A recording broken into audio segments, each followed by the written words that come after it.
SSC ने Delhi police constable के form निकाले हैं जो लड़के और लड़कियां दोनों भर सकते हैं, और दोनों उसे भरना चाहिए दोनों को फॉर्म में, क्योंकि इतनी ज़्यादा फीस इसकी नहीं है। लड़कियों की तो फीस ही नहीं है, और एससी और एसटी कैटेगरी के लिए भी फीस नहीं है। हाँ, जनरल और ओबीसी के लिए 100 रुपये फीस है इस पर। 50 पेज की ये नोटिफिकेशन है। मैं 15 पेज की नोटिफिकेशन आपको बस इसमें से पढ़ के बताऊंगा, 15 भी बहुत शॉर्ट पढ़ के बताऊंगा।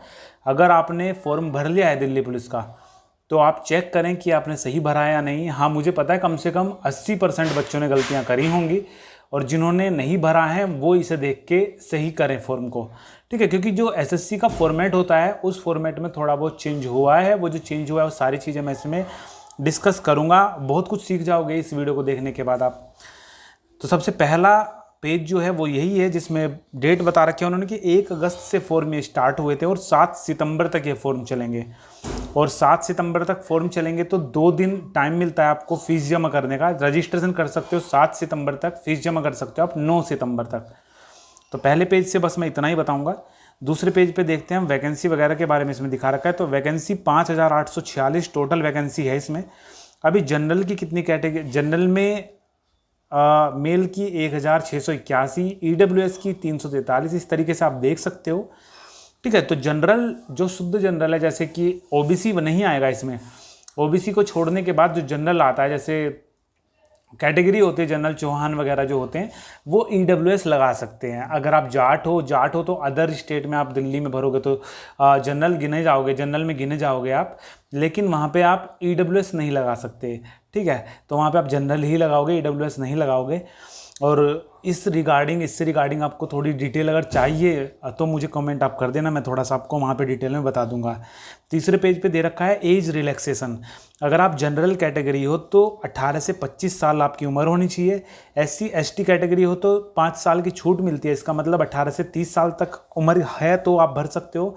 ओबीसी कैटेगरी के लिए 3 साल की छूट है, मतलब 18 से 28 साल, ठीक है।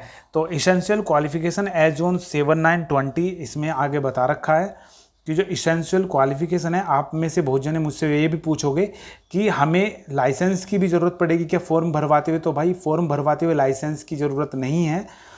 आप यहाँ पे देख सकते हो, यहाँ पे लिखा हुआ है कि इसेंशियल क्वालिफिकेशंस एज ऑन 7 सितंबर 2020, that is on the closing date of receipt of online examination online application.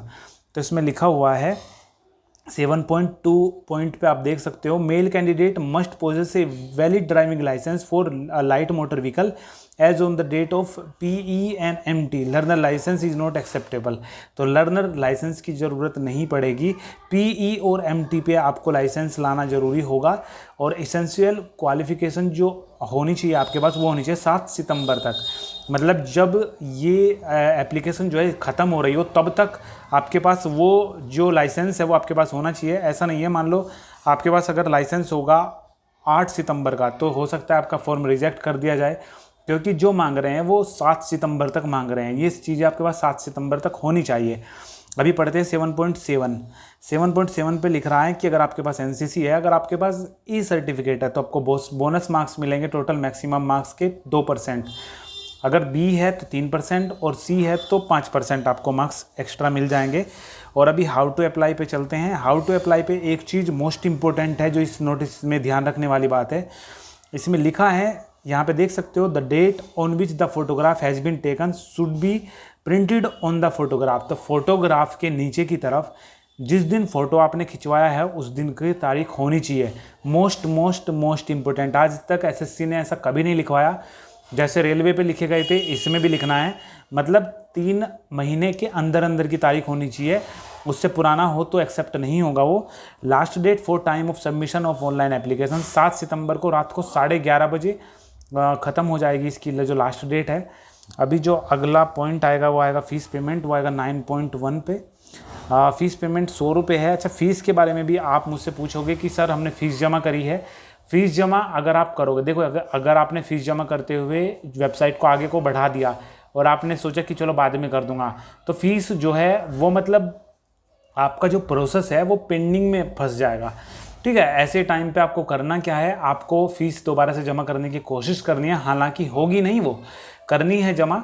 करने की कोशिश करनी है, वहाँ पे लिखा हुआ आएगा कि आपने फ़ीस जमा करने की कोशिश करी थी और इस तरीके से आपका जो है फ़ीस मतलब हो नहीं पाई थी, इस तरीके से कुछ लिखा आएगा। वहाँ पे नीचे की तरफ ब्लू कलर में अबाउट ट्रांजैक्शन का भी ऑप्शन आएगा, तो उस पर आपको क्लिक करके 24 से 48 घंटे का वेट करके दोबारा से फ़ीस जमा करनी है। ठीक है, तो जाके आपकी फ़ीस दोबारा जमा हो जाएगी। अगर किसी को कहीं फ़ीस में कोई दिक्कत आ रही हो तो मेरे इंस्टाग्राम आईडी पे स्क्रीनशॉट भेज देना, और आईडी पासवर्ड की ज़रूरत पड़ेगी तो मैं मांग लूँगा आपसे, नहीं तो मैं आपको वहीं पे बता दूंगा कि किस तरीके से आपको क्या करना होगा। ठीक है, तो ये होगा फ़ीस के लिए। फ़ीस को भी कम से कम 5% बच्चों को दिक्कत आएगी, उन्हें दिक्कत आएगी, या तो किसी ने फ़ीस प्रोसेस करी हो और बीच में रोक दिया हो, या फिर फ़ीस नहीं हो उनके अकाउंट में तो उन्होंने रोक दिया हो। फ़ीस अगर आपने रोक दी एक बार किसी तरीके से सर्वर की वजह से रुक गई तो आपको दिक्कत आ जाएगी फ़ीस में। तो अभी पढ़ते हैं 10.1 पे। 10.1 में दे रखा है सेंटर। अभी सेंटर की एक बात आपको बता दूं, एसएससी में हर बार की बात है ये, तो एक बार आप समझ लो फिर आपको आगे दिक्कत नहीं आएगी। सबसे पहला, अगर मैं यहाँ के फॉर्म भरता हूँ, मुझसे पूछते कि सेंटर कौन सा डालें, तो मैं बताता हूँ भैया मेरठ आगरा कानपुर पास हैं, और दिल्ली रुड़की हरिद्वार पास हैं, या फिर दिल्ली हरिद्वार देहरादून आप डाल सकते हो। तो मुझे फिर बच्चे बोलते हैं कि आप डालो सेंटर, पहले पे मेरठ, दूसरे पे दिल्ली। तो उन्हें समझाना पड़ता है कि अगर आप सीआर के रीजन भरोगे तो तीनों के तीनों सीआर ही भरे जाएंगे। अगर आप दिल्ली भरोगे मतलब एनआर के रीजन भरोगे तो तीनों एनआर ही आएंगे। कैसे, मैं आपको बता दूं। देखो ये लिख रहा है यहाँ पे सीआर। सीआर मतलब होता है सेंट्रल रीजन, मतलब एक ऐसा रीजन जो सेंट्रल में है, मध्य में है। तो बिहार और उत्तर प्रदेश का इसमें एरिया काउंट हो रहा है। आप देख सकते हैं यहाँ पे भागलपुर, दरभंगा। तो यहाँ पे मेरठ सबसे पहले डालता हूँ मैं। अगर कोई मेरठ डालता है ना तो ऑटोमेटिक दिल्ली के गायब हो जाते हैं सेंटर। दो जो डालने पड़ते हैं ना, 3 डालने पड़ते हैं, तो पहला अगर मेरठ डाल दे तो दिल्ली के गायब हो जाएंगे, फिर सारे यही सेंटर आएंगे। तो पहले पे मेरठ, दूसरे पे आगरा और तीसरे पे कानपुर। लेकिन अगर आपने यहाँ पे एनआर से दिल्ली डाल दिया, एनआर आएगा भी आगे, एनआर ये रहा, दिल्ली राजस्थान उत्तराखंड इसमें जो है घेरे हुए हैं ये। तो अगर दिल्ली आपने डाल दिया तो मेरठ वगैरह सब गायब हो जाएंगे, फिर दिल्ली के साथ में डालूंगा। इसमें दिल्ली है आपका, दिल्ली, हाँ सबसे पहले नंबर पे दिल्ली दे रखा है 2201, तो पहले पे दिल्ली डल गया। दूसरे पे रुड़की आप डाल दो, रुड़की यहाँ से पास पड़ेगा जहाँ पे हम रहते हैं, बुलंदशहर, तो रुड़की हो गया। तीसरे पे हो गया हरिद्वार, या फिर दिल्ली हरिद्वार देहरादून आप डाल सकते हो। ठीक है, तो यहाँ पे आप कुछ भी डाल सकते हो, लेकिन एक ग्रुप में से, एक कॉलम में से आएगा। अगर आपने इस कॉलम में से कोई भी सेंटर छांट दिया ना तो 2 सेंटर भी आपको इसी कॉलम से डालने पड़ेंगे। अगर आपने इस कॉलम से एक डाल दिया ना तो इससे एक ही डलेगा, और इससे डाला तो बाकी के 2 भी इसी से डलेंगे, इससे डाला तो इसी से डलेंगे। तो इस तरीके से ही होता है। ठीक है, सेंटर में बहुत ज़्यादा दिक्कत आती है। जब भी मैं किसी का फॉर्म भरने की कोशिश करता हूँ तब सेंटर वगैरह बताता हूँ तो यही चीज़ आती है कि भैया पहले पे मेरठ, दूसरे पे दिल्ली। तो सीआर के साथ बस सीआर डलेंगे और एनआर के साथ एनआर डलेंगे। अगर सिंगल है तो बस सिंगल डलेगा। ठीक है, तो सेंटर की हमने बात कर ली। सिलेबस 11.4 पे सिलेबस दे रखा है इसमें 11.4। तो सिलेबस जो है वो आपका कंप्यूटर बेस्ड टेस्ट होगा। 100 क्वेश्चन आएंगे जो 100 मार्क्स के होंगे। तो ये देख सकते हो, जनरल नॉलेज और करंट अफेयर्स 50 नंबर के 50 क्वेश्चंस आएंगे। रीजनिंग आएगी 25 क्वेश्चन 25 नंबर के। न्यूमेरिकल एबिलिटी 15 क्वेश्चन 15 नंबर के। और computer fundamental, MS Excel, MS Word, communication, internet, www, web browsers और आदि इनके बारे में 10 नंबर के 10 क्वेश्चन आएंगे। टोटल 90। ड्यूरेशन और टाइम अलाउड 90 मिनट का टाइम होगा। तो और 0.25 की नेगेटिव मार्किंग इसमें होगी। ठीक है, तो कंप्यूटर बेस्ड एग्जाम होगा जो कि हिंदी इंग्लिश दोनों में होगा। तो हमने कर दी सिलेबस की बात, और ये जो है सिलेबस आगे एक्सपेंड करके मतलब थोड़ा डिटेल में थोड़ा बता रखा है। इसलिए ये पीडीएफ में इस जो वीडियो आप देख रहे हो इसके नीचे में डाल दूंगा, डिस्क्रिप्शन में डाल दूंगा, तो वहाँ से आप इसे चेक कर सकते हो। ठीक है, अभी बात करते हैं हम फिजिकल एजुकेशन की, फिजिकल मेजरमेंट वगैरह की। आपको एक चीज़ और बता दूं, देखो 11.9 पे लिख भी रहा है वो चीज़। जो क्वेश्चन पेपर आएगा उसमें टोटल चीज़ें मैट्रिकुलेशन लेवल की होगी, मतलब 12वीं से हैं ये फॉर्म, लेकिन 10वीं क्लास तक का ही मैटर इसमें लिया जाएगा। तो 10वीं क्लास तक की अगर आप बुक्स पढ़ लेते हो या कोचिंग में 10वीं क्लास तक का सब कुछ ग्रामर वगैरह पढ़ लेते हो तो बहुत है, काफ़ी है वो।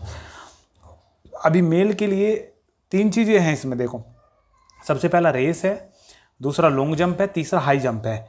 लॉन्ग जंप की अगर हम बात कर, सबसे पहले रेस की बात करते हैं। 1600 मीटर रेस होगी लड़कों के लिए भी और लड़कियों के लिए भी। थोड़ा टाइम लड़कियों को ज़्यादा दिया जाएगा, 2 मिनट। तो पहले रेस 1600 मीटर, जो 30 साल तक स्टूडेंट है उनके लिए, मतलब एससी कैटेगरी तक आ जाएंगे उसमें, क्योंकि 18 से 30 साल है एससी कैटेगरी के लिए, तो 6 मिनट आपको मिलेगी। उसके बाद एक्स सर्विसमैन वगैरह और होल्डर वगैरह जो भी चीज़ें हैं, सर्टिफिकेट वगैरह, तो उनके हिसाब से ये टाइम बढ़ जाएगा। लॉन्ग जंप 14 फीट और हाई जंप 3 फुट 9 इंच। ये 30 साल के लिए है, बाकी आप देख सकते हो इसमें। अभी फीमेल की अगर हम बात करें तो 8 मिनट 1600 मीटर को पार करने के लिए 8 मिनट का टाइम उन्हें मिलेगा।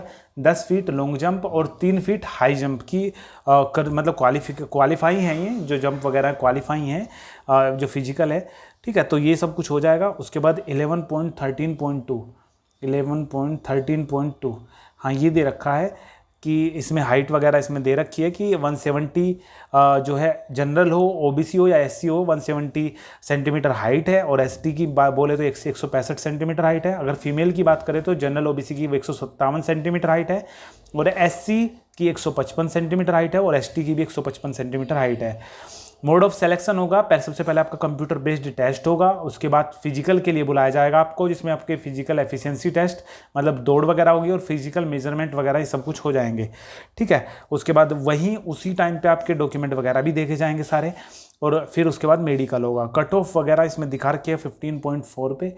जो कट ऑफ है वो जनरल के लिए 35 है। 15.4 मतलब 35 पे अगर बच्चे जनरल वाले 35 नंबर ले आते हैं तो वो आगे के प्रोसेस हो सकता है उनका, मतलब मेरिट तो ऊपर लगेगी। लेकिन 35 से अगर नीचे 34 नंबर हैं तो आप भूल जाओ, आप रिजल्ट भी मत देखना, देखोगे तब भी कोई फ़ायदा नहीं होगा। तो जनरल की 35 कम से कम होनी चाहिए। एससी एसटी ओबीसी और ईडब्ल्यूएस के लिए 30 नंबर होनी चाहिए और ईएसएम मतलब एक्स सर्विसमैन के लिए 25 नंबर होने चाहिए, ठीक है। तो अभी जो फॉर्म का प्रोसेस है हम वो देख लेते हैं सबसे। और हाँ, डॉक्यूमेंट वेरिफिकेशन की भी अगर मैं बताऊं तो 14 नंबर पे वो दिखा रखा है डॉक्यूमेंट वेरिफिकेशन का प्रोसेस। तो ये है डॉक्यूमेंट वेरिफिकेशन का, क्या क्या चीज़ आपको ले जानी है। जो चीज़ इस फॉर्म को भरने में यूज होगी वो तो डॉक्यूमेंट ज़रूर से ज़रूर ले जाने पड़ेंगे आपको, ठीक है। तो अभी पढ़ते हैं हम 27वें पेज से लेके दे रखा है कि फॉर्म भरने का प्रोसेस क्या है, थोड़ा सा उसके बारे में हम देख लेते हैं। उससे बहुत कुछ सीखने को हमें मिल जाएगा कि किस तरीके से फॉर्म हमें भरना है। तो फॉर्म को भरते ही रजिस्ट्रेशन नंबर में सबसे पहले पूछेगा ये आधार कार्ड है या आपके पास नहीं है। आपने अगर कर दिया यस तो आधार कार्ड का नंबर डालना पड़ेगा आपको, 12 अंकों का नंबर जो होता है।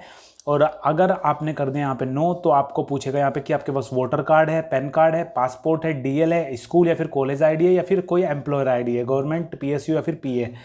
तो आप लिख दोगे यहाँ पे वोटर आईडी कार्ड, तो उसका नंबर आपको डालना पड़ेगा। इस पर नाम आप डालोगे, इस पर आप पापा का नाम डालोगे, इस पर मम्मी का नाम डालोगे, रोल नंबर वगैरह डालोगे। एक चीज़ ही मैं यहाँ पे क्लियर कर दूँ, जो 26वां पेज अगर आप इस नोटिस का देखोगे मैं आपको दिखा दूंगा, उसमें लिखा हुआ है कि पापा का नाम, आपका नाम, पापा का नाम, मम्मी का नाम और जन्म तिथि बिल्कुल ऐसे होनी चाहिए जैसी 10वीं की मार्कशीट में है। किसी और मार्कशीट से मत ऐड करना कि 12वीं लगा रहे तो 12वीं से लगाओगे आप, तो 10वीं से ही लगेगा। और नीचे लिखा हुआ है कि your candidature may get cancelled in case of incorrect या फिर रॉन्ग इन्फॉर्मेशन। अगर आपका कोई इनकरेक्ट इन्फॉर्मेशन हुई, जैसे कि रोल नंबर में से 0 हटा दिया, हो नहीं रहा फॉर्म, तो आपका जो फॉर्म है वो रिजेक्ट किया जा सकता है। आप 26वें पेज पे देख सकते हो इस चीज़ को लिखा हुआ है। अगर आप भरते हो फॉर्म को और आपका कोई फ़ोन नंबर है वो खो गया है और आपका ईमेल आईडी है तो वो भी खो गई है, तो मैंने आपको अभी दिखाया है, आपको जहाँ पे सेंटर वगैरह लिख रखे हैं उसके आगे ईमेल आईडी लिख रखी है। जहाँ के भी आप सेंटर डालोगे वहाँ पे आप उन्हें बोल सकते हो कि सर मैंने अपना पुराना फॉर्म भरा था, पुराने फॉर्म का प्रिंट मेरा ये है जिसमें मैंने फ़ोन नंबर ईमेल आईडी डाली थी, जो कि अब दोनों बंद हैं, जिन पे मैं पहुँच नहीं सकता हूँ और मुझे मेरा जो मतलब रिकॉर्ड है वहाँ से डिलीट कर दीजिए, तभी मैं दूसरा नया भर पाऊँगा। ऐसा करने के बाद अगर लास्ट डेट तक उनका रिप्लाई नहीं आता है, 2 दिन लास्ट डेट से मेरा मतलब है 2 दिन पहले, मान लो 7 तारीख है तो 5 तारीख तक रिप्लाई का वेट कर लो। अगर नहीं आता है तो 0 हटा के 0 लगा के जैसे आपको भरना है वैसे भर लो, क्योंकि आपके पास एक प्रूफ होगा जो ईमेल आपने करा होगा कि मैंने सरकार को मेल किया था, सरकार का रिप्लाई नहीं आया वहाँ से और इसलिए मैंने ये फॉर्म भरा है, उसका एफिडेविट लग जाता है। एक वैलिड जो प्रोसेस होता है वो चल जाता है। लेकिन अगर आपने अपनी मर्जी से यहाँ पे कुछ कर दिया तो दिक्कत हो जाएगी, आपका जो रिजेक्ट होने के पूरे चांसेस रहेंगे। तो नाम, पापा का नाम, मम्मी का नाम, और हाँ अगर आप नाम चेंज कर रहे हो, आपका नाम जैसे कि मुकुल शर्मा है और हमने मुकुल देव कर दिया है, तो यहाँ पे आपने पुराने फॉर्म में कर दिया था शर्मा और करना है देव, तो यहाँ पे शर्मा ही रहने दो, लेकिन यहाँ पे have you ever change name करके यस करके मुकुल देव, जो कि नया नाम है, मतलब जो चेंज करना था आपको, मान लो पुराना फॉर्म गलत भर गया था और उसके बाद आपने जीरो हटा के भर दिया था, तो यहाँ पे आप नया नाम लिख सकते हो। तो इस तरीके से हो जाएगा। तो रजिस्ट्रेशन का प्रोसेस चल रहा है, फिर पापा का नाम, मम्मी का नाम, डेट ऑफ बर्थ, यहाँ पे आपका बोर्ड आ गया, रोल नंबर आ गया, ठीक है, यहाँ पे ईयर ऑफ पासिंग आ गया, उसके बाद मेल फीमेल आ गया, उसके बाद क्या आपकी क्वालिफिकेशन है, मोबाइल नंबर है, ईमेल आईडी आया, उसके बाद नेक्स्ट आप करोगे यहाँ पे, ठीक है। उसके बाद जो आता है यहाँ पे आता है कैटेगरी पूछता है, जनरल है, जनरल हो आप, ओबीसी हो, ईडब्ल्यूएस हो, एसटी हो या एससी हो। मान के चलो आप कोई ऐसी कैटेगरी है जो जाट नहीं है लेकिन ओबीसी में हो। अभी एक बच्चे ने मुझे फ़ोन करके पूछा था कि सर मैं ओबीसी हूँ, अब अदर स्टेट का हम फॉर्म भरते हैं तो जनरल लगाते हैं, तो ऐसा है अगर यही कंडीशन आपके साथ हो रही है तो यहाँ पे जनरल मत लगाना, आप लगाना यहाँ पे ओबीसी। इसी नोटिफिकेशन में एक जगह पे लिखा हुआ है जहाँ पे आप ओबीसी और जनरल वगैरह की बात लिखी हुई है, वहाँ पे लिख रहा है कि अगर आप ओबीसी का क्राइटेरिया फुलफिल नहीं कर पाते हो तो आपको ऑटोमेटिकली जनरल में डाल दिया जाएगा, रिजेक्ट नहीं होने का इसकी वजह से फॉर्म, ठीक है। तो यहाँ पे अगर ओबीसी हो तो ओबीसी डालना, अगर आप जाट हो, यूपी के जाट हो, तो आप जनरल डालना यहाँ पे, ठीक है, ओबीसी मत डालना। और अगर आप जनरल हो, जनरल मतलब ठाकुर हो, तो ईडब्ल्यूएस डालना मेरे हिसाब से। ईडब्ल्यूएस में 4-10% जो कोटा वगैरह की सीट आपको अलग दे ही दी, वहाँ पे जनरल वाले नहीं घुस पाएंगे। अगर जाट हो तो वो जनरल में जाएगा, वो भी ईडब्ल्यूएस में नहीं जानेंगे वो, समझ रहे हो मैं क्या कह रहा हूँ। तो इस तरीके से कर लेना।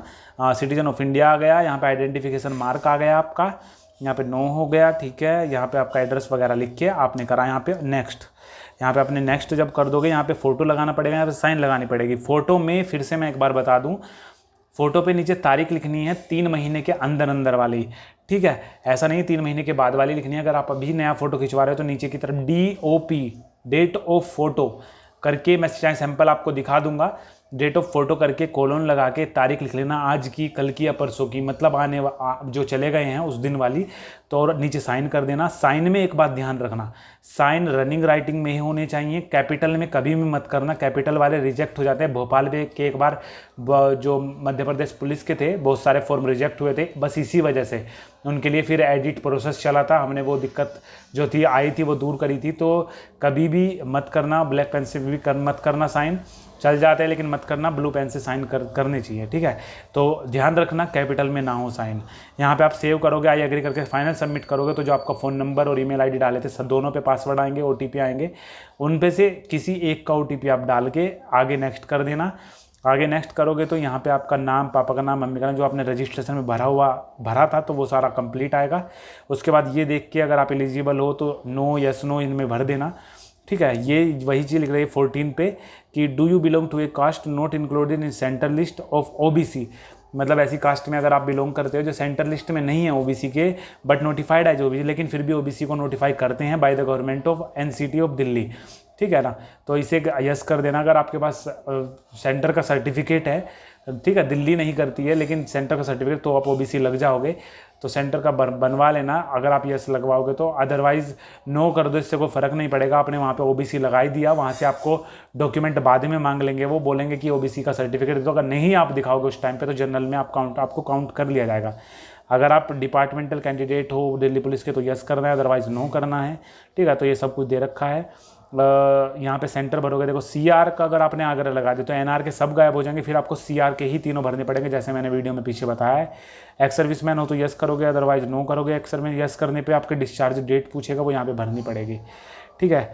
तो इसके आगे फिर आता है आपका, अगर आप रिलैक्सेशन मांग रहे हो, मान लो आप 26 साल के हो गए और SC कैटेगरी हो या फिर OBC हो, तो यहाँ पे आपको SC या OBC छांटना पड़ेगा, इससे आपका फॉर्म भर जाएगा। अदरवाइज अगर आप इसे नो करके ही सबमिट करोगे तो दिखा देगा यहाँ पे कि आपका जो एज है वो पूरा नहीं है, फिर आपको यस करके रिलैक्सेशन लेना पड़ेगा। जनरल के लिए 18 से 25 और बाकी 18 से 28 OBC के लिए और 18 से 30 SC या ST के लिए।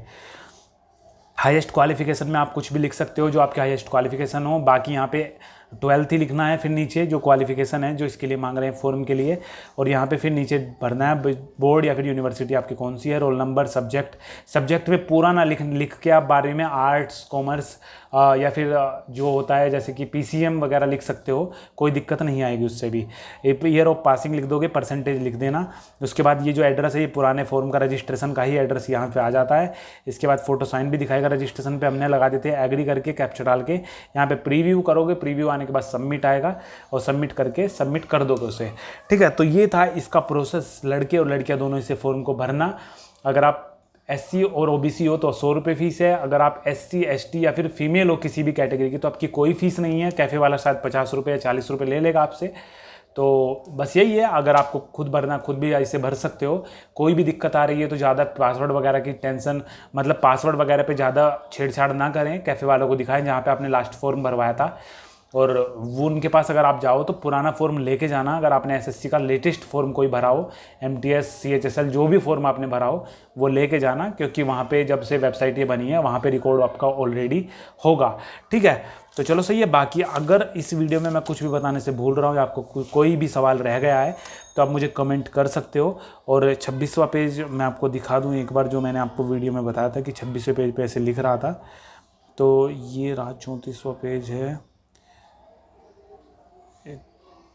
23, 24, 25 और 26 ये देख सकते हो यहाँ पे लिखा है after completion of registration process basic detail can be changed only twice. अगर आप रजिस्ट्रेशन कर देते हो तो 2 बार वो चेंज हो सकती हैं। अगर आपने अप्लाई नहीं करा है फॉर्म को, अप्लाई करके सबमिट नहीं करा तो 2 बार चेंज हो जाएगी। सबमिट करने के बाद कोई चेंज नहीं होने का, फिर अगली बार चेंज होगी वो। You are again advised that name, पापा का नाम, मम्मी का नाम, date of birth, matriculation examination details should be filled exactly as recorded in matriculation certificate. मतलब आपका नाम, मम्मी का नाम, पापा का नाम, डेट ऑफ बर्थ, हर चीज़ जो 10वीं की मार्कशीट पे लिख रखी है जो आप भरोगे वो 10वीं की मार्कशीट से ही मैच होनी चाहिए। ऐसा नहीं है नाम आपने 12वीं की मार्कशीट से चढ़ा दिया है और 10वीं में अलग लिख रखा है कुछ स्पेलिंग मिस्टेक। तो ऐसे टाइम पे अगर हुआ तो इनकरेक्ट या रॉन्ग इन्फॉर्मेशन को रिजेक्ट कर दिया जाएगा, कैंसिल कर सकता है। और अगर आप फ़ोटो वगैरह लगाते हो तो उस पर डेट वगैरह ज़रूर चेक कर लें। और अगर ब्लर फोटो भी होगा आपका, थोड़ा धुंधला भी होगा तो भी रिजेक्ट कर सकता है आयोग उसे, ठीक है। तो ये थी वीडियो, इसमें 50 पेज है टोटल, मैं इसे दे दूंगा, लेकिन जो मेन 15 पेज थे लगभग मैंने वो पढ़ के बता दिया आपको। अगर आप चाहते हो, देखो पहली बार मैंने वीडियो बनाई है, और अगर आपको चाहते हो कि हाँ इसी तरीके की मैं वीडियो और बनाऊँ तो मुझे कमेंट में बता देना, या जिसकी भी टॉपिक पे वीडियो चाहिए आपको मैं उस टॉपिक पे वीडियो बना के डाल दूंगा। फिलहाल SSB वगैरह के फॉर्म आएंगे, अभी आए नहीं है, तो उसकी अगर आपको चाहिए तो मैं वीडियो बना के डाल दूंगा। बाकी आपको बता देना कि वीडियो कैसी लगी, फ़ायदा हो रहा है आपका, इससे नहीं हो रहा है, आपको क्या समझ में आया, सही बताया मैंने या नहीं बताया, क्या इम्प्रूव करने की मुझे ज़रूरत है, ठीक है। तो आपको कहीं भी कोई भी दिक्कत आती है टेलीग्राम लिंक ज्वाइन कर लेना, इंस्टाग्राम पे मुझे बता देना अगर कहीं पे कोई फॉर्म में दिक्कत आ रही है तो, ठीक है। बाकी डिस्कशन बच्चे करते रहते हैं, सब्सक्राइबर हैं हमारे टेलीग्राम पे, वहाँ पे आप कोई भी सवाल अगर आपको पूछना वहाँ पे आप कर सकते हो, ठीक है। बाकी इस वीडियो के डिस्क्रिप्शन में सारी आपको ऑफिशियल अकाउंट की लिंक्स मिल जाएंगी, वहाँ पे जाके आप उन्हें फॉलो कर लेना। और बाकी कभी भी कोई भी दिक्कत हो कमेंट कर देना, मैं रिप्लाई कर दूँगा, ठीक है।